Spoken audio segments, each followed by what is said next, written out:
Seattle, International 2, 2012, со мной рядом Смайл, игрок команды Na'Vi, также известный как Натус Уинсери. Смайл первый раз я думаю, в Штатах. Расскажи вообще, как впечатление от США?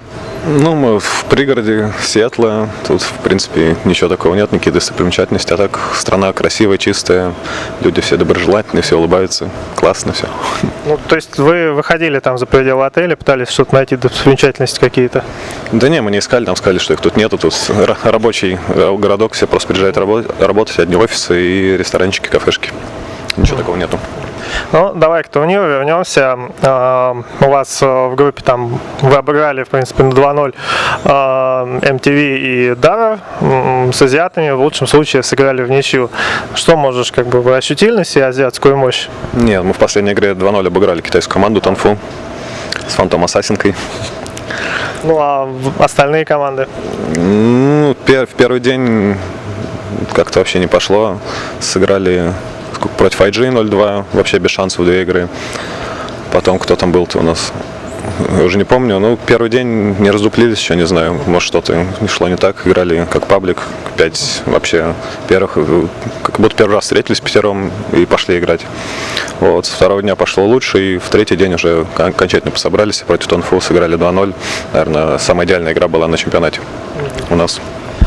Окей. Хвост давал интервью незадолго до вашего отъезда на International. Он сказал, что в команде какие-то проблемы, то ли межличностные, то ли там еще какого-то характера. Действительно были какие-то проблемы? Проблемы межличностных не было, только игрового плана. Вот, не могли найти свою игру. Вот, сейчас вроде поднабрались опыта против игр как раз азиатских команд. Вот, и сейчас что-то уже начинает сформироваться, игра строится нормально. Вы после того, как завершилась групповая стадия, какое-то внимание вообще уделяли там просмотру реплеев, каким-то там, какому-то подобию подготовки, или увеселительная программа была? Да не, вот вчера тренировались против «Зенит», пока все отдыхали, сыграли 4 игры в клубе, там 20 километров отсюда ехать надо. Вот, сыграли 2-2, неплохо, могли и 4 игры выиграть, 4-0. Ну, 2-2 тоже неплохой результат. Сегодня вот опять продолжим наши тренировки. И реплеев китайских команд, конечно, просматриваем, но особенно ДК, с кем нам предстоит встретиться завтра. Ну вот просматриваете реплей, уже не знаю, может оно и было понимание, может просто действительно в первый день вам не повезло, играли в разобранном состоянии. Понятно, как они играют и что вообще этому можно противопоставить? Играют мощно, да. Вот мы сейчас что-то нарабатываем, как раз завтра увидим, получится это или нет. Тут то, что они играют мощно, это понятно. Я больше к тому, что в противостоянии Азии против Европы и США, по итогам групповой стадии, конечно, Азия впереди. То есть, что у них, другая дота или у них такая же дота, но просто более отточенная? Во-первых, все их движения, тимплей, перемещение по карте, каждый герой не стоит просто лишнюю секунду на карте без какого-то полезного действия. Обязательно что-то делают. Вот. Плюс, тимплей, как я только что сказал, очень чуть ли не идеальный. В драках понимание тоже почти на 100%. Все знают, что делать. Ну и сама игра, их стиль отличается от Европы очень сильно. Та же самая «Зенит» команда, которая вроде бы из Азии, но она больше похожа на европейскую, американскую команду по стилю игры. Просто там игроки более скиллованные. А чем отличается стиль? То есть они там более атакующие или наоборот фармят, или там что-то другое? Не знаю, более сейвово они играют. Они просто так не полезут никуда-то, не сделают какого-то без обдуманного действия.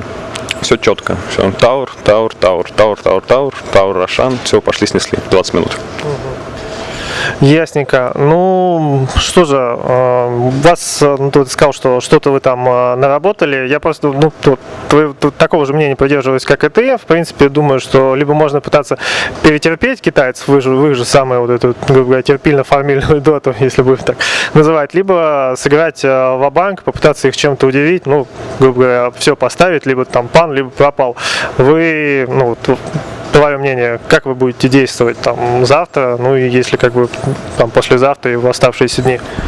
Должны просто четко играть, так же, как они. Если будем играть хуже, то будем проигрывать. А так, я думаю, мы можем их обыгрывать. Не можно их обыгрывать, а нужно их обыгрывать. Я видел, что, ну вот ты сказал, что Мартветку взяли там в последнем матче против Тангфу, в последнем групповом матче. До этого Дэнди там играл на Пудже, я, может быть, ошибаюсь, но, по-моему, кроме вас там Пуджа на турнире больше никто не использовал. Ты не считаешь, что ну как-то немного рискованно, или вы Дэнди вот такой там кредит доверия даете, там на ком хочешь, на том и играй? Ну, в смысле, во-первых, мы этого героя берем там на протяжении года, на каких-то чемпионатах, даже финалах, на том же самом ЕСВЦ против тех же самых китайцев Пуш уже себя показывал. Вот. Это, в принципе, ничего такого нового, сильный герой. Не, я понимаю, я просто к тому, почему его больше никто не использует. Он же в банах вообще не бывает, в пиках, только у вас, и может быть там еще 1 или 2 раза. Просто потому, что он требует какой-то такого запредельного скилла, или просто потому, что остальные, не знаю даже, как сказать, забивают на это. Во-первых, Дэнди задрот на нем, очень жесткий. Во-вторых, наверное, может, другие команды боятся с ним играть. Мы чувствуем уверенность, когда его берем. Вот, что с ним игра там идет легче. Окей. Я слышал, что между играми ты расслабляешься больше других игроков. Там, это правда? Нет, вчера пошел, лег в 11 часов вечера спать, когда там все где-то гуляли, сидели, кушали. Вот просто усталость, все дела. Смайл нет, как бы все слухи преувеличены. Он спать ложится в 11. Окей, по шансам, как бы вот команды Нави не буду спрашивать, по шансам Дарров и там других европейских команд можешь что-нибудь сказать? Как у них вообще по сетке? Смогут они там пройти первый тур, в нижний или верхний, неважно? И вообще знаешь, как сетка выглядит? Верхняя сетка, примерно представляю, как выглядит. Там могут выйти Колы, они, по-моему, встречаются с Зенитом, если я не ошибаюсь, вот, им по шансам выйти дальше в полуфинал Венеров. Кто-то Масло ЕГЭ играют против Зенит. Нет, что-то я запутался там. Короче, 2 американские команды могут пройти дальше. Перед самым началом, вот когда первый матч вы садились играть против ЕГЭ, не было, вот лично у тебя все-таки, для тебя International первый, также поездка как в США, какого-то мандража, или так спокойно сел? Да нет, уже, наверное, пережил эти моменты, когда мандраж там трясется. Есть какое-то волнение, присутствие, но все равно, я, наверное, уже не в одном, наверное, интервью это говорил, то, что у любого человека есть мандраж, но у меня он не ярко выявленный, как у там первых. Ребята, которые первый раз на лан приезжают, вообще с трясящими руками, ноги трясутся там, сидят за компьютером. Мы знаем, таких некоторые даже не доходят до игры. Команда Нави, как вот последний день перед плей-оффом проведет? Будете отдыхать или какое-то время там уделите там просмотру реплеев, или опять поедете с зенитами в этот клуб 20 километров? Я тебе сказал, что мы сегодня опять собираемся в 4 часа, наверное, на 7-8, потренироваться с ними, там, best of 7, может, best of 9 сыграть. Вот, что-то опять наработать, еще больше укрепить нашу игру, то, что мы за последние дни наработали. Вот. И вообще лучше побольше потренироваться против ДК. Нет, китайская команда. Ты сказал, что, наверное, это единственный клуб здесь в пределах 20 километров, там, где 15 компьютеров. Вы когда туда приехали, там кто-нибудь был с International еще? Кроме Зенит никого не было. Мне этот клуб, знаешь, напоминает орки. Тут только маленький, на 20 компьютеров, где там клавиатуры около компов нету, их надо подходить к админу, брать мышки, клавиатуры старые, все. Понятно. То есть, в принципе, если, наверное, здесь близко тоже нет никаких компьютерных клубов или места, где можно тренироваться, можно сказать, что вы и Зенит — это единственные, которые вот сейчас в этот перерыв между групповой стадией и плей-оффом тренируетесь. Вчера, 2 команды тренировались, а сегодня, по-моему, MTV еще собирается туда ехать. То есть китайцы, они нет? Китайцы нет. Мы им предлагали IG поиграть против нас, но они отказались. Пришлось с зенитами. Отказались, как думаешь, почему? Боятся или просто лень ехать так далеко? Не знаю, договаривался с Пупей, не знаю, что там ему ответили, причину отказа, так что не могу тебе ничего сказать по этому поводу. Хорошо, спасибо тебе огромное. Если хочешь что-то добавить, давай вперед. Болейте за нас, мы постараемся выиграть его все-таки. Да, отлично.